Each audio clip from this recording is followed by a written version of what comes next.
Welcome back, friends. Welcome back to the homestead. It's April the 10th. We've had a couple of days of really nice weather. It feels like summer actually.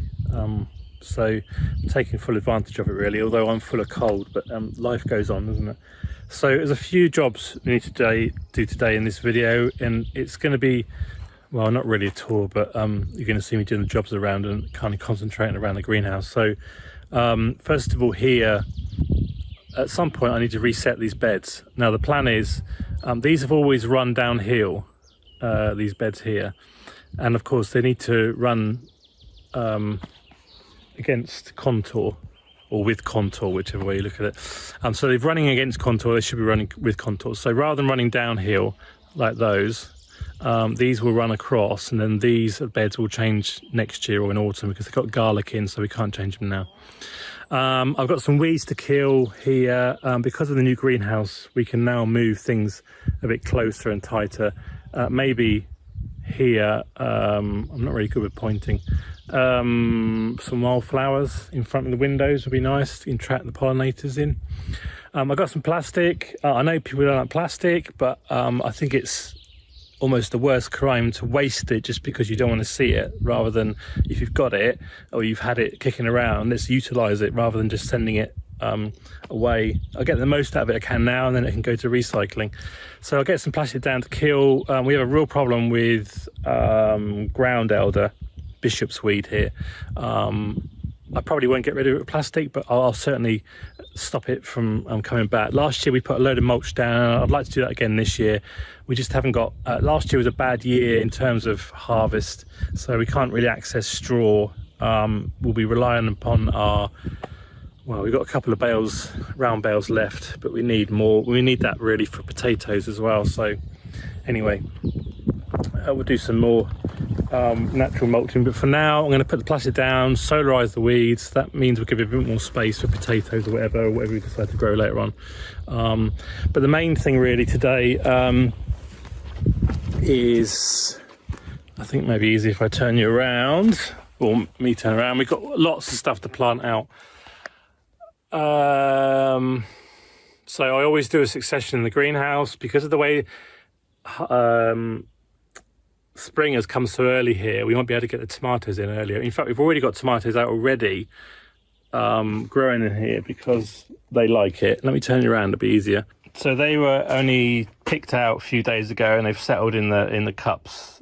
These are what my mother-in-law does in these what are they, yogurt pots, I suppose, sour cream, whatever.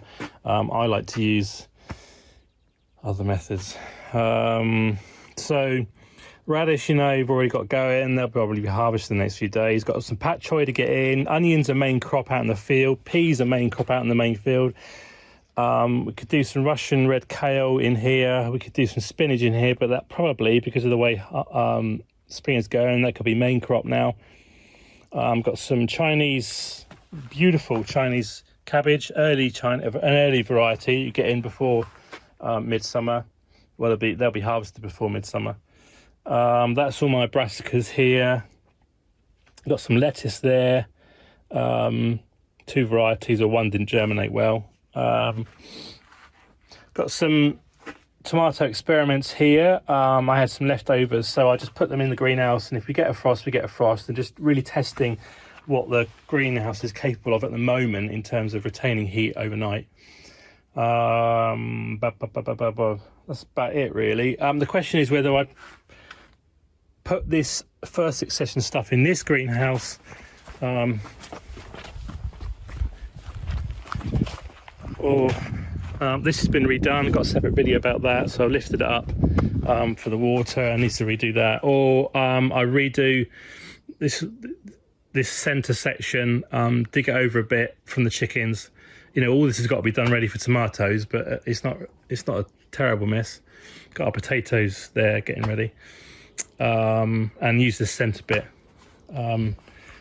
So it depends when we want to plant out the tomatoes really. So you'll see me doing all that. I just need to get on with it really.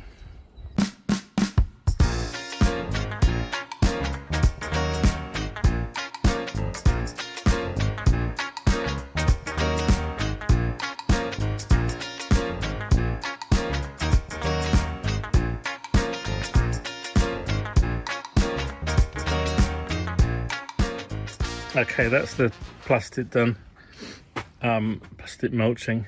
So I think next I'm going to plant out here. I'm going to commit to doing some in this greenhouse because the temperatures are really going to dip over the next couple of weeks. It'll be perfect environment for things like pak choi and salads, colder temperature liking type vegetables.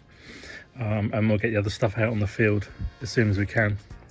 Okay, so I just clear away those other crops I don't need, and then I start using my dibbers. You've probably seen them in other videos. I use these templates to make sure that I plant everything equidistant.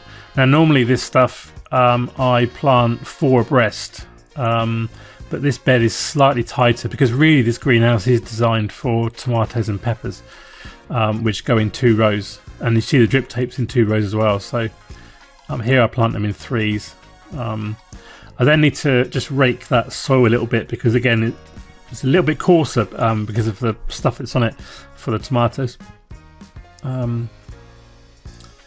Just needs me to put that in. I've been using different trays, which I'll do a separate video about, but I'm using these container-wise long life seed trays now. And I've also been playing about with some 3D printed stuff that I've made to help life easier. So it's the first time I've got to use my own tools, and they still need a little work. This didn't really need digging over, it just needed a little bit of smashing up, and then so although I used the fork is what was handy, I didn't need to dig it over. So I just put some compost on. That's what I did last year as well, the same actually. So more of a mulch really, and you can see here now I'm doing it in 4s because this bed is wider. And although they probably would benefit from the space of a 3 because they're not long in here that long, we always take them out before they're ready. 4 works fine for space wise. So now I'm just going to finish by putting in the red Russian kale, or Russian red kale, or ragged kale as it's sometimes known, which is really nice as a small leaves as a salad, bigger leaves more as a normal kale. Okay, I'm finished. I'm done, literally, for the day. So amongst all the other stuff that goes on day to day here, I've got all the transplanting done here. So we've got pak choi, some lettuce there, and some Chinese cabbage right at the top there. With big spacings, obviously. So we'll see how they do in here. I'm pretty sure the pak choys and everything will be okay. A bit of an experiment. I'm hoping tomorrow the weather's going to be a lot more chilly tomorrow, but I can hopefully, if there's no rain, I can still get out. It's building to a storm at the moment, which I'm not surprised after all this temperatures we've had the last couple of days. So that's that one done. Let's go and have a look at the other one now. The old greenhouse, as it's now called, polycarbonate. So that's all done as well, composted. You've just seen the time lapses of all that, but pak choys, lettuces of various types, and red Russian kale at the end there, quite a lot. So they should do well as well. Okay, hope you enjoyed the video. Thanks for being with us on the journey. Lots more videos to come when I get time to edit them all. Do like and subscribe, do tell other people about what we're doing and share the videos, really appreciate that. It helps us to reach a greater audience. Thank you very much, see you in another video very soon.